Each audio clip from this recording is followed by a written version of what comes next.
بسم الله الرحمن الرحیم الحمد لله رب العالمین والعاقبۃ للمتقین والصلاة والسلام علی خیر خلقہ محمد وآلہ وصحبہ اجمعین اما بعد۔ میں حکیم محمد علیف خان اور آپ دیکھ رہے ہیں ہمارا یوٹیوب چینل حکیم محمد علیف خان۔ آج ہمارا موضوع ہے مقالہ صوم کا فصل صوم، جو اسباب ممرضہ کے بارے میں ہے، اور اسباب ممرضہ 3 ہے: سبب بادی، سبب سابقہ اور سبب واصلہ، اور ان کا جو معمول بہا ہے وہ بھی 3 تھے: سوء مزاج، مرض ترکیب اور تفرق اتصال۔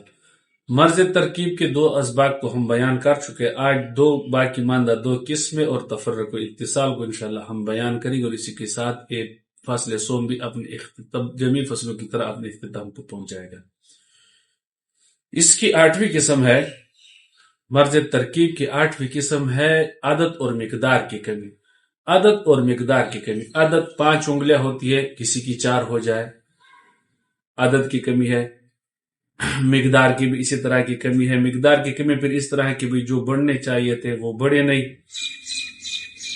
عدد اور مقدار کی کمی، عدد اور مقدار کی کمی یا تو وہ مادے کی کمی، اس کی 2 قسمیں ہیں، یا تو یہ مادے کی کمی کی وجہ سے عدد کی کمی ہوگی، یا قوت مصورہ جو اس نے اس کو خوبصورت تصویر پہنانی تھی وہ نہ پہنا سکی۔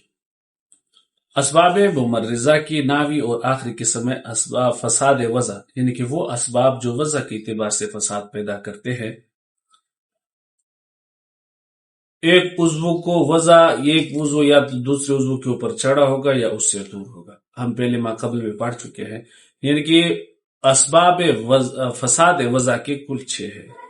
پہلی قسم تو یہ ہے کہ کوئی مادہ مشنجہ، یعنی کہ تشنج پیدا کرنے والا مادہ ہوگا۔ اس کی مثال ہم انگلیوں میں سمجھ لیتے ہیں کہ تشنج کہتے ہیں کہ کسی چیز کا اکڑ جانا، تن جانا، کہ یہ 2 انگلیاں ہیں نا، ایک انگلی دوسری انگلی کی طرف، اس میں سے کیا ہو گیا، تشنج پیدا ہو کر اس کے اوپر چڑھ گئی، یا ایک انگلی دوسری انگلی سے متشنج ہو کے دور ہو گئی۔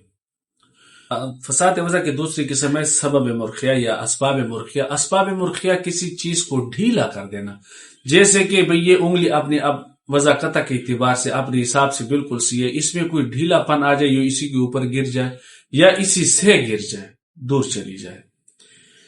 تیسری قسم ہے اس کی زخم۔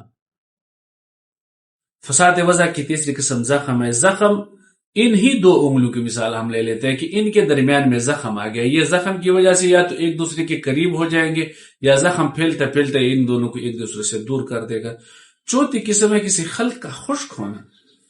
پھر بھی اسی لیے سمجھ لیتے ہیں کہ کسی خلط، یہ جو انگلی میں جو اخلاط ہے ان میں سے ایک خلط کا خشک ہو کر انگلی کو انگلی پر گرا دینا، یا انگلی کو انگلی سے دور لے جانا۔ 5ویں قسم ہے سبب فساد وضع کی کسی خلق کا سخت ہونا، یہ بھی خشک کی طرح ہے۔ اور 6ٹھی اور آخری قسم ہے کسی عضو کا دوسرے عضو سے غیر طبعی طور پر حرکت کرنا۔ حرکت یا تو اس کے قریب لے کے آ جاتی ہے، اسی کو ایک دوسرے سے انگلی حرکت کرتے کرتے ایک دوسرے سے دور ہو گئی، یا حرکت کرتے کرتے ایک دوسرے کے قریب آ گئی، یا حرکت کرتے کرتے ایک دوسرے سے دور ہو گئی۔ اسباب مرض ترکیب اپنے جمیع اقسام کے ساتھ اپنے اختتام کو پہنچ گیا۔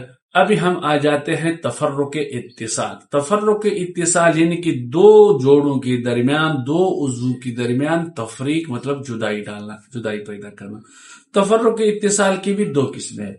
یہ تفرق یا تو اندرونی ہوگا یا یہ تفرق بیرونی ہوگا۔ اندرونی کی مثال جیسے کہ کوئی خلط اقال، اقال کہتے ہیں کھانے والی خلط، کوئی ایسی خلط اقال کسی عضو میں پیدا ہو جائے کہ اس عضو کو کھاتے گلتے سڑتے دوسرے عضو سے جدا کر دے۔ یا دوسری سبب اندرونی کی ہے کہ کوئی خلط محرکہ احراق، جلا دینے والی خلط، وہ بھی عضو میں آ کر عضو کو جلاتی رہے، ایک عضو کو دوسرے عضو سے جدا کر دے۔ تیسری قسم ہے تفرق اتصال اندرونی کی خلط لازے مطلب کاٹ دینے والی خلط۔ یا چوتھی قسم ہے اس کے خلط صادے، سواد کے ساتھ، سواد الف دال ان صادع، خلط صادے مطلب اندر سے عضو کو پھاڑ دے۔ 5ویں قسم ہے اس کی خلط امتلا، چاہے وہ امتلا ریحی ہو، کسی عضو کے اندر امتلا پیدا ہو جائے، امتلا چاہے وہ ری ہو یا خلطی ہو، یہ اسباب تفرق اتصال کی وہ اقسام ہے جو اندرونی ہے، اور بیرونی کی مثال کسی تلوار سے کٹ جانا یا کسی رسی سے مضبوط باندھنا یا مضبوط باندھ کر اسے کھینچ لینا یا آگ میں جلنا یا اسی طرح اور اقسام بھی ہے۔